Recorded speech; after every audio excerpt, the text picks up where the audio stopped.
My wife slept with her ex the night before our wedding. 9 months later, she confessed while holding our newborn daughter.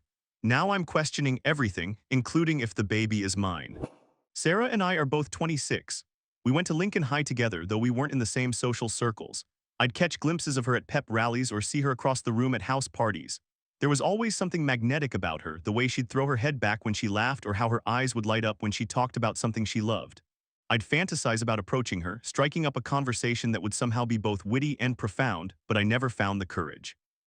We graduated and drifted apart, our lives taking different directions. 5 years later, fate intervened. I was at Jason's 4th of July barbecue, nursing a beer and half listening to someone drone on about their new truck when I spotted her across the yard. Sarah. She looked even more beautiful than I remembered, the setting sun casting a golden glow on her skin.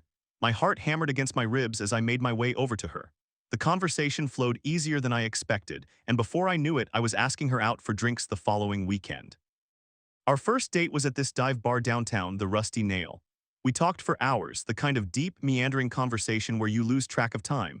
The connection between us was electric, undeniable. When she invited me back to her place, I couldn't believe my luck. I'd heard through mutual friends that Sarah had quite a reputation. She wasn't shy about her sexuality or her partners, but in that moment I didn't care. "Don't worry about protection," she whispered against my ear as we tumbled onto her bed. "I'm on the pill." That night marked the beginning of the most intense relationship of my life.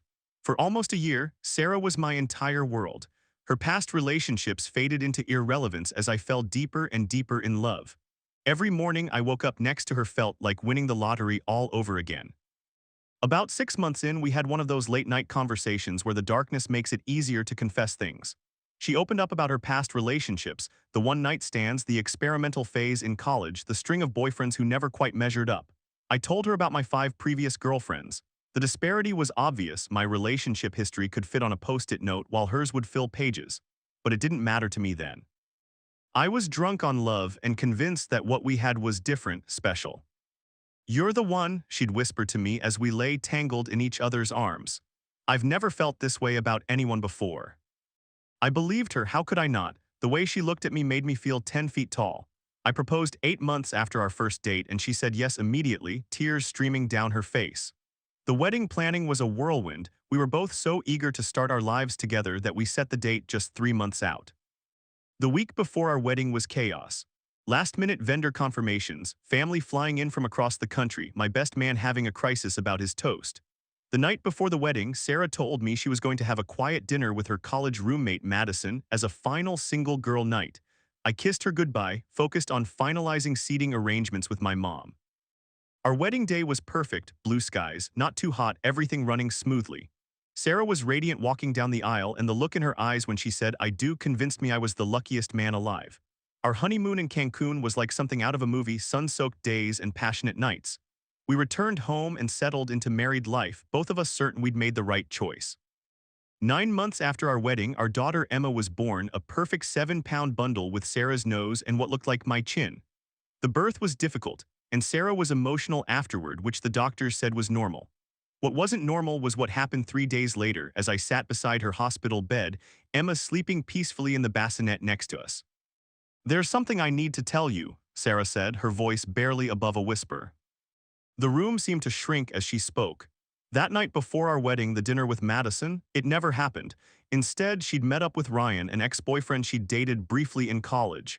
They'd had dinner, drinks, and ended up back at his place. "It meant nothing," she insisted, tears streaming down her face. "It was just closure, something I needed to do before committing to you forever." My mind reeled as she continued. They'd spent the night together. And the next day, too, while I was greeting relatives at the airport and running last-minute errands for our wedding, she was with him. "He was experienced," she admitted, not meeting my eyes. "The most incredible lover I've ever had." Each word was like a physical blow. I looked from Sarah to Emma, a horrible suspicion beginning to form. "She's yours," Sarah said quickly, reading my expression.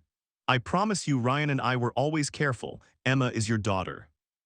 I left the hospital room without another word, driving aimlessly for hours, my vision blurred with tears. When I finally returned, Sarah acted as if nothing had happened, cooing over Emma, discussing discharge plans with the nurses, asking if I'd picked up more diapers. "That was 3 weeks ago." I haven't mentioned it since, and neither has she. There's been no apology, no acknowledgement of how deeply she's hurt me. She seems to genuinely believe she did nothing wrong, that sleeping with someone else the night before our wedding was somehow acceptable because we weren't technically married yet. Every night I lie awake, haunted by images I can't shake, Sarah with Ryan, laughing, touching, sharing intimacies that should have been reserved for me. I look at Emma and search desperately for my features in her tiny face. Is that my nose, my ears, or am I seeing what I want to see? I'm trapped in an impossible situation. I love Sarah despite everything that hasn't changed, and Emma, whether she's biologically mine or not, I've already fallen completely in love with her. The thought of leaving, of missing out on Emma's first steps, first words, first everything, it's unbearable. But how do I move forward with Sarah? How do I trust her again? Every time she says she's meeting a friend for coffee, every work function that runs late, every text that makes her smile. They all trigger a spiral of suspicion I can't control. She keeps telling me she loves me, that I'm the only one she wants. That what happened before our wedding was a mistake, a moment of weakness she regrets. But if she truly regretted it, wouldn't she have apologized? Wouldn't she understand why I'm devastated? I haven't told anyone else about this. How could I? Hey mom, guess what Sarah did the night before our wedding? It's humiliating. My friends all think we're the perfect couple. Sarah's family adores me. Walking away would mean explaining why, and I can't bear the thought of everyone knowing. So I'm staying, at least for now, for Emma's sake, for the sake of the life we've built. I get up every morning, kiss my wife goodbye as she heads to work, take care of our daughter, and pretend everything is normal. But inside, I'm drowning. I don't know what I'm looking for by posting this. Advice, sympathy, permission to leave. All I know is that the weight of carrying this secret is crushing me, and I needed to tell someone, even if it's just strangers on the internet. How am I supposed to celebrate our first anniversary next month knowing what I know? How do I look at wedding photos without seeing the lie behind Sarah's smile? And most importantly, how do I ever trust her again? Update: thank you all for the overwhelming response. Many of you suggested a paternity test, and you're right, I need to know for sure. I ordered a kit online this morning. Sarah doesn't know. If Emma isn't mine, well, I'll cross that bridge when I come to it. In the meantime, I've suggested counseling, and surprisingly, Sarah agreed immediately. Our first session is next week. I don't know if our marriage can be saved, but for Emma's sake, I have to try.